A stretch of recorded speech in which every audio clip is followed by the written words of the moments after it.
To design a filter, proper transfer function is required. Analog filter design with many approximation functions. In such designs, Butterworth filter is one of the filter types.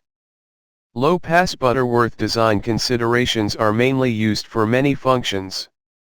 Later we will discuss about the normalized low-pass Butterworth filter polynomial.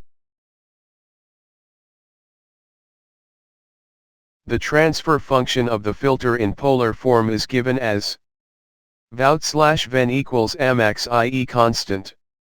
At higher frequencies means when the operating frequency is higher than the cut-off frequency, then the gain is less than the maximum gain. Vout/ven m. The standard form of transfer function of the second-order filter is given as